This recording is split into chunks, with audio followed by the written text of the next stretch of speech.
Imagine just for a second a creature that fundamentally shouldn't exist.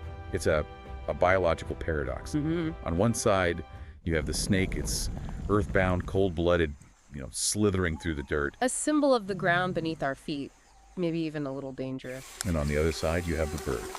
Soaring, celestial, completely untethered from the earth. It's the ultimate union of opposites, earth and sky, gravity and flight. Exactly.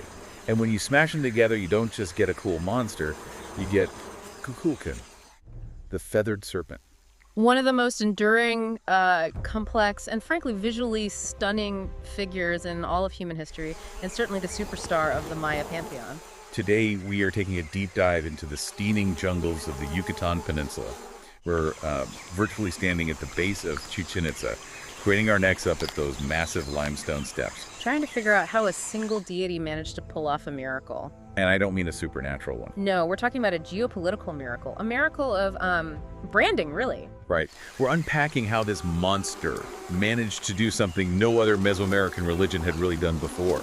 It transcended borders, languages, ethnic rivalries. All to create this massive international trade network. It's a fascinating story because usually when we think of ancient gods, we think of mythology. Yeah, stories told around a fire. But Kukulcan, this is a story about engineering, it's about politics, and surprisingly, it's about economics. We aren't just talking about a creature feature here, though, looking at the notes on Black Panther. Wakanda Forever, he's definitely having a pop culture moment. Oh, for sure. But we're going to look at what his name actually reveals about the Maya worldview, the absolute genius engineering of his temples. That function like a limestone computer. Exactly. And the confusion between the god and the man who might have stolen his name. It really is a journey from the ancient stars right up to the movie screens of the 21st century. So let's start with the basics. The name itself, Kukulcan, it just rolls off the tongue, sounds powerful, but what are we actually saying when we say it? It's a perfect linguistic building block, and it gives us a window into how the Yucatec Maya built their concepts. How does it break down? Well, into three distinct parts. First, you have kuk, which means feather. Okay. Then ol, which is an adjectival suffix. Basically, it turns the noun into a descriptor.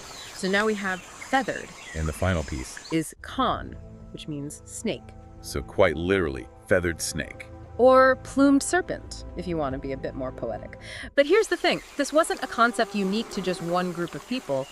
If you say travel north to the Aztec civilization, you run into the exact same concept in their language. Quetzalcoatl. Ah, Quetzalcoatl. I think that's the name most of us probably remember from high school history. It feels like the big one. It's definitely the most famous iteration globally. Quetzal refers to the Quetzal bird, that brilliant green bird with the long tail feathers, and kul means snake. Same recipe, different language. Exactly. But it goes even further. The Quiche people called him Cucumets. The Tzotzil called him Kukulcan. It's like a franchise. You have the same character appearing in different markets under slightly different titles. In a way, yes, it was a pan-Mesoamerican concept. But, and this is a big but, he wasn't always this benevolent, trade-friendly figure we associate with Chichen Itza today. Oh, he had a dark past. Let's call it a more intense origin. If we go back to the classic period of the Maya, we're talking centuries before the rise of Chichen Itza, say 250 to 900 AD. The origins of this figure are much more martial. Okay. In the classic texts, he wasn't Kukulcan yet. He was known as Waxaclahun Ubacan. Waxaclahun Ubacan. That sounds heavier, has a real weight to it. It translates to the war serpent. Wow. Okay. That is a drastic pivot from plumed serpent.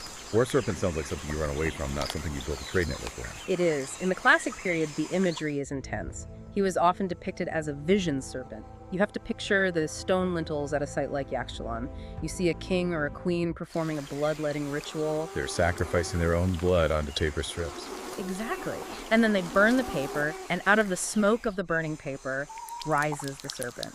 The great maw of the beast opens, and out of its mouth comes an ancestor or a deity. So the serpent was a spiritual conduit, a kind of telephone line to the other side. Precisely. It was an exclusive channel for the elite, a way for the 1% to talk to the heavens. Very private, very ritualistic. Yes, it was about vertical connection, earth to sky, king to god.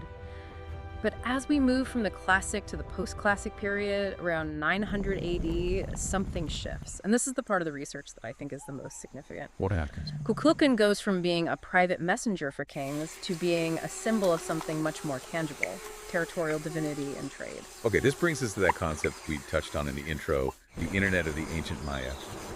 I love this analogy because it frames the religion as a utility. That is the best way to understand it. You have to visualize the geopolitical landscape. The classic Maya collapse had happened. The old, massive power centers in the south had largely fallen silent. This is chaotic, a lot of fragmentation. It was. And trading between these different groups was dangerous. If you're moving cacao or obsidian or salt, which were the gold and silver of that era, you're crossing hostile borders constantly. There was no unified passport. Until Kukulcan. Until Kukulcan. So how does a giant flying snake solve a logistics problem? By becoming a neutral third party. The source material highlights that the cult of Kukulcan at Chichen Itza was the first Mesoamerican religion to truly transcend those old linguistic and ethnic divisions. It didn't matter if you were Putun Maya, Itza, or from central Mexico. Not at all. If you're part of the club, you're safe. It became a mechanism for peaceful trade. The sources point specifically to the Putun Maya merchants. These were the Vikings of the Caribbean, if you will, traders from the Gulf Coast who dominated the sea routes. And they essentially used the Kukulcan religion as their corporate branding. It was brilliant. They promoted this cosmopolitan faith. If you carried the symbol of the feathered serpent, or if you were traveling to Chichen Itza for a pilgrimage, it was like having a diplomatic passport. It allowed for international business in a way that nothing else had. Exactly. I love the idea of a religion acting as a trade agreement. It makes so much sense. You don't rob the guy who worships the same god as you, especially if that god is the one bringing the wealth. It connects your wallet to your soul. And the Itza state, the rulers of Chichen Itza, they really leaned into this. They didn't just impose a local Maya god on everyone. They created a multicultural boardroom of gods. A boardroom. Kukulcan headed a pantheon of mixed deities. Some were traditional Maya, some were imported from central Mexico. It was a cosmopolitan identity designed to say everyone is welcome here to do business. And the physical headquarters of this corporation, the World Trade Center of the post-classic Maya, was Chichen Itza, specifically that incredible pyramid, El Castillo.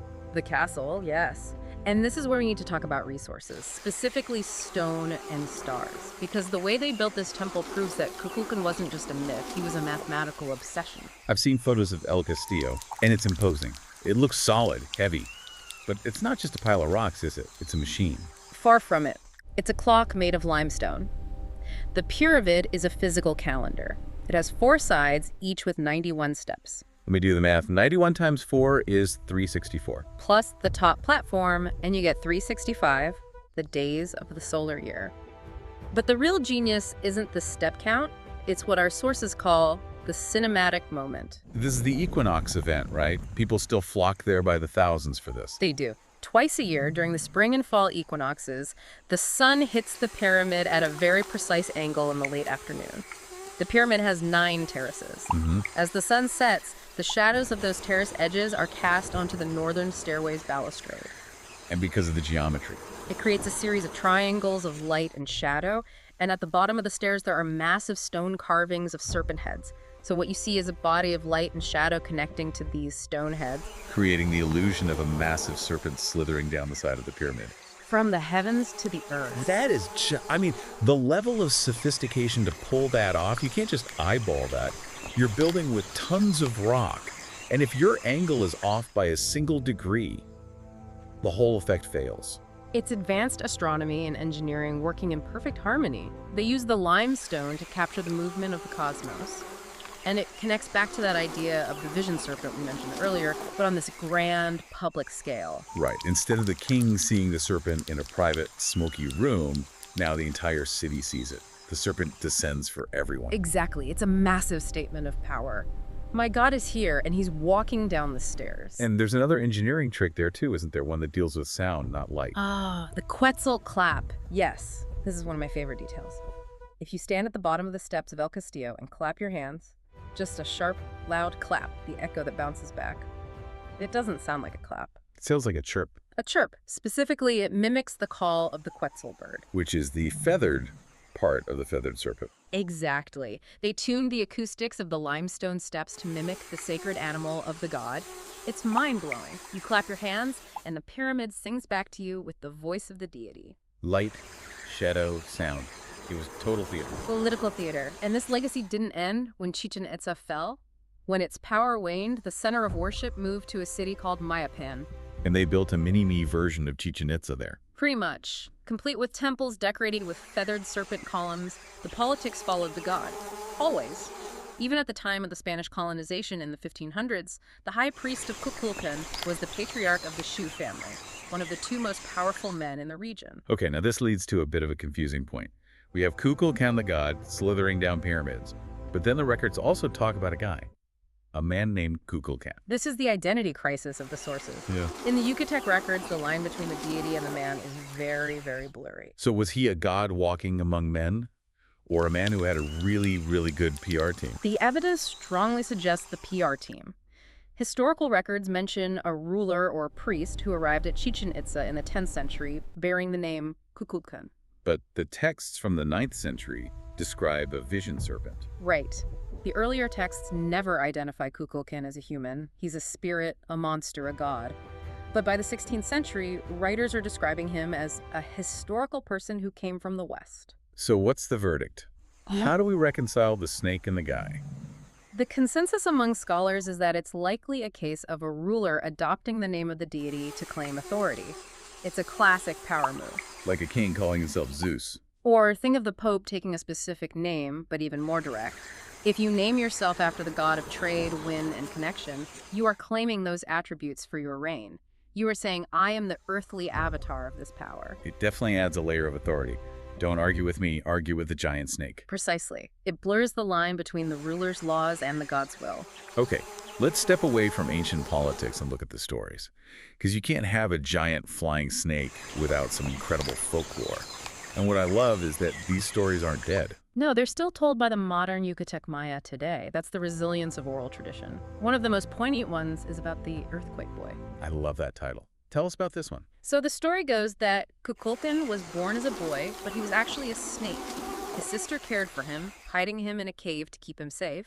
But as you can imagine, a divine serpent doesn't stay small. No, he grew massive. Eventually, he became too big for the cave, too big for his sister to feed. So he flew out of the cave and into the sea. But his departure was so violent, it caused an earthquake. And he's still out there. According to the folklore, yes. And to let his sister know he is still alive, he causes earth tremors every year in July. That is surprisingly sweet. Destructive, but sweet. It frames seismic activity as a family postcard. It does. It humanizes the monster. There's another one that explains the weather, which I find really logical. It's the story of the sunburnt tongue. What happens there? In this version, Kukulcan is a winged serpent who tries to speak to the sun. But the sun is proud and burns his tongue. But the interesting part is his relationship with Chayak, the rain god. Chayak is the big deal in Maya weather, right? The guy with the axe. He is. Yeah. But the story says Kukulcan travels ahead of Chayak. He sweeps the earth clean with his tail. Which explains the wind before the rain. Exactly. It's an observation of natural phenomena, the gusty winds that always precede a tropical storm in the Yucatan, wrapped in a mythological narrative. The wind cleans the path for the rain. I love that. It turns meteorology into a story. But it's not all helpful winds and visiting sisters. Yeah. There's a darker version too, right? Yes. Among the Lacandan Maya of Chiapas, their version is quite different. He's an evil, monstrous snake, actually the pet of the sun god, a very dangerous pet. In this version, it's often female in this telling, destroys much of the world. It's a much more chaotic, destructive force. It just shows how a single figure can evolve so differently depending on who is telling the story. Context is everything. And speaking of context, Kukulcan is absolutely having a moment in pop culture right now. I feel like I'm seeing feathers and scales everywhere. It is hard to miss him. The imagery is so potent that modern creators just keep coming back to it. I think the biggest example recently is Marvel's Black Panther. Wakanda forever. Right. The character Namor. In the comics, he's from Atlantis. Very Greek-Roman vibes. But the movie reimagined his origins, rooted entirely in Mesoamerican culture. His people call him Kukulcan. And they visually lean into it. The winged ankles, the serpent imagery. It brought that name to a global audience of millions who might never have opened a history book about the Maya. And it's interesting because they position him as a protector of his people, which aligns with that post-classic patron of the nation vibe. But it's not just Marvel. If you go back a bit, Star Trek. The animated series actually featured an alien who claimed to be Kukulcan. Yes, essentially playing on the ancient astronaut theory. The idea that the god was actually an alien visitor. A classic sci-fi trope. Yeah. And then you have video games like Shadow of the Tomb Raider, Where the antagonist claims to be an incarnation of the god, again playing on that man versus myth confusion. even Mel Gibson's Apocalypto, which I know has its issues with accuracy, but the high priest there is praying to Kukulcan. It shows that this image, the Feathered Serpent, is the defining avatar of Mesoamerican mystery for the modern world. When creators want to evoke ancient power in that region, they reach for Kukulcan. So let's bring this all home. We've gone from a war serpent to a diplomatic passport for trade, to a feat of engineering, and finally to a Marvel superhero. That is a massive arc. If you look at the arc, the core theme is connection. Connection. Think about it. As a vision serpent, he connected the king to the gods. As the god of trade, he connected the Maya to the non-Maya. As the shadow on the pyramid, he connects the sun to the earth. That is a really powerful way to look at it. He's the bridge. He is the ultimate bridge. He wasn't just a myth to scare people or explain the rain. He was a tool, a sophisticated cultural tool that allowed a civilization to expand, to trade, and to make sense of their place in the universe. It really changes how you look at those ruins. They weren't just praying to a snake, they were building a network. Exactly. They were building a world that was bigger than their own city wall. So here's a thought I want to leave you with, listener. We often look back at these ancient myths as just stories, superstitions. But if Kukulcan was actually a sophisticated system that allowed enemies to trade peacefully, what is the modern equivalent? That is the big question. What gods or systems do we share today that allow us to bridge our own cultural divides? Is it the internet? Is it the global economy? What is the feathered serpent of the 21st century? Something to think about next time you see a plane. A giant metal bird connecting two distant lands. I love it. Thanks for diving deep with us today. Always pleasure. We'll catch you on the next one.